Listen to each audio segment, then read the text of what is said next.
The USS Hood has a deep history in Star Trek. Just below the surface, not as well seen as the USS Excelsior, but it's a legacy reaching over 20 years, going on numerous missions and even crossing the threshold. No, not that threshold.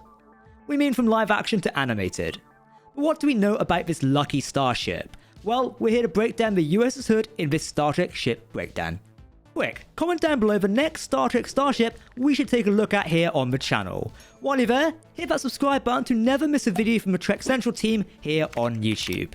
Hey everyone, this video is being uploaded on December 31st. As such, it's our last video of 2022.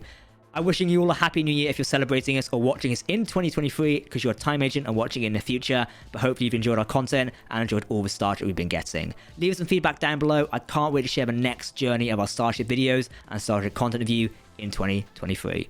Okay, enjoy the video. Engage. The USS Hood was an Excelsior-class starship active in the 24th century, but when the ship was constructed and launched is unknown.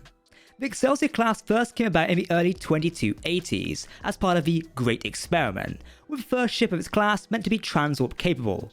Unfortunately, this aspect of the ship may have failed, but that didn't stop Starfleet from continuing to construct and use the Excelsior-class starships for the next 100 years. The ships were 467 meters in length and had around 32 decks, therefore accommodating a crew of 500 people. The Excelsior-class featured your standard Starfleet ship layout, with a saucer section, a secondary engineering hull, and 2 warp nacelles. However, the saucer section had a structure that extended from the main bridge to the rear of the saucer, connecting to the 2 impulse engines. This structure also housed the impulse deflector crystal. Oddly enough, the neck section was weirdly ribbed rather than sleek like other neck connections of other Federation starships. This ribbed neck would also have holes in it, which could fit small craft inside for cargo management. The deflector dish was located in the secondary hull and was embedded, something which continued to be a Starfleet practice in vessels such as the Sovereign class, differentiating from the outer deflector dishes of the Constitution class on other ships of that era. The vessel's secondary hull was long, but tapered to be flat at the end of the rear. Large cargo bay doors, where they were usually open, could be seen from underneath at the rear of the secondary hull, giving the ship a weird look from the back. At the back of the top of its hull was the shuttle bay, which protruded out of the hull rather than being embedded in the same structure. There was another protrusion at the nacelle section, with the nacelle pylons attaching to a structure which came out of the secondary hull. The pylons themselves would also be interesting. Instead of directly connecting to the nacelles at an angle, they would make an L shape, moving to the side and then up to connect to the nacelles. Depending on the USS Hood was constructed, would determine what systems it would be equipped with: phasers, torpedoes, shielding, and other technical systems for the operation of the vessel.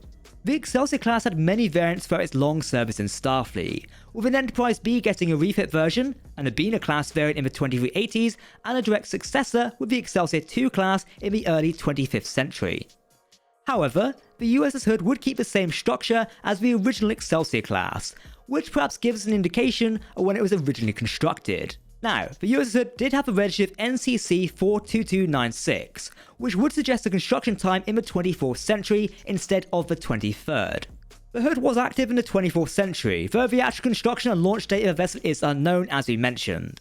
The earliest history that we know of the USS Hood was that in 2361, the Hood was under the command of Captain Robert DeSoto, with the executive officer being Commander William T. Riker, after he'd been transferred from the USS Pontchartrain. Next year, in 2362, Geordi LaForge would also be transferred to the Hood after completing a tour on the USS Victory.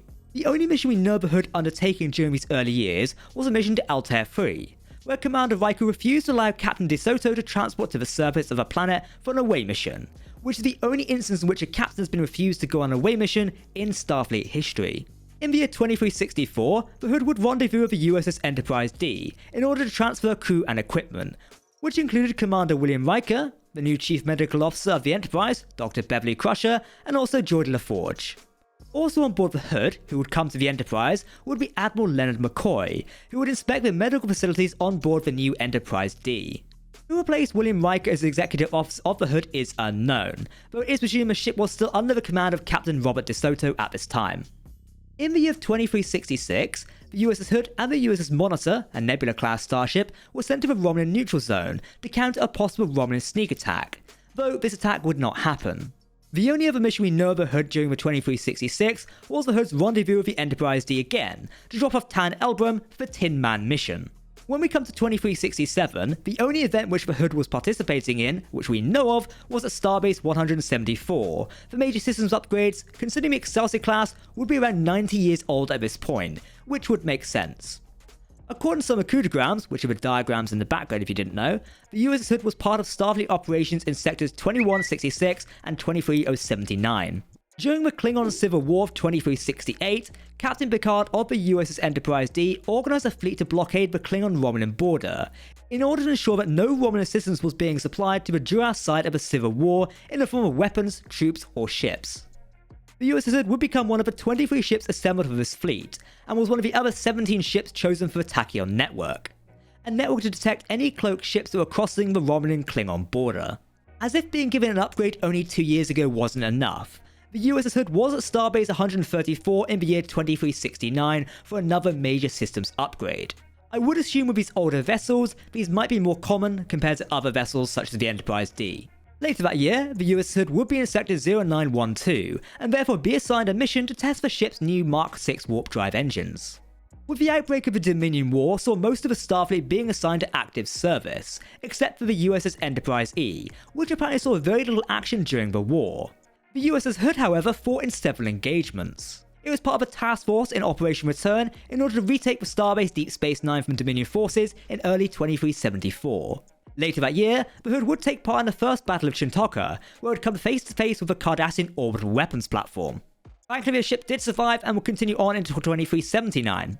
In the year of 2379, during the Shinzon coup of the Romulan Star Empire, the Hood was part of a Starfleet battle group named Omega, which were tasked with intercepting the Scimitar, the Praetor Shinzon's experimental starship, which was hunting down the USS Enterprise E.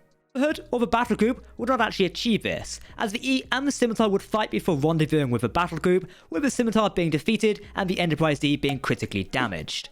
We could theorize that maybe the Hood arrived to render aid to the Enterprise E, but that's unknown. The final mission we know that the Hood was assigned to was in 2381, when they responded to a distress call from Outpost 76 on Genghis 4.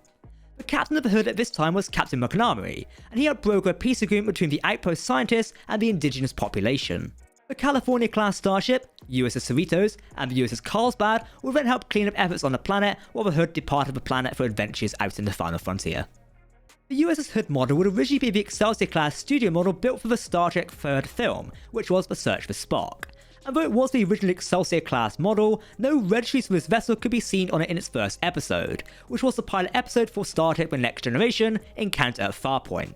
Pictures of this model, which are slightly edited, labelled the Hood as NCC 2541, which would make the ship be constructed approximately in the late 23rd century or very early 24th century. However, for some reason or another, this registry was changed to NCC 42296, which would date the ship into the 24th century. This registry would be consistently used in LCAR graphics and other on-screen appearances in oculograms and the like. However, when the remastered version of the Next Generation came out, it can be clearly seen the model of the Hood does have a registry of NCC 2541, therefore making an on-screen inconsistency with the registry of the Starship. When the ship would appear late in Deep Space Nine, DS9 would be utilising CGI models, and another registry error would come about, as the CGI model of the Hood would be given the registry of the USS Lakota. A little bit confusing there, but you can see it's just an easy mistake, and I probably theorised the correct registry number is the one we mentioned at the start of this video. So, what do you think of Starfleet's luckiest starship? One of the reasons we call it the luckiest ship around is it did survive quite a few major engagements in Starfleet history, and as Excelsior classes go, right up with Miranda classes, they do have a habit of getting blown up in various battles, so while under the Hood, maybe we'll see you sometime soon, like in Picard Season 3. If you want to keep up to date on the latest Star Trek news, lore and more, make sure to hit that subscribe button to never miss a video from the team here at Trek Central. You can also follow us on social media or join our community Discord server. But for now, I've been Captain Jack, thank you very much for watching us, and if you're watching us on New Year's Day, Happy New Year, and we'll see you next time.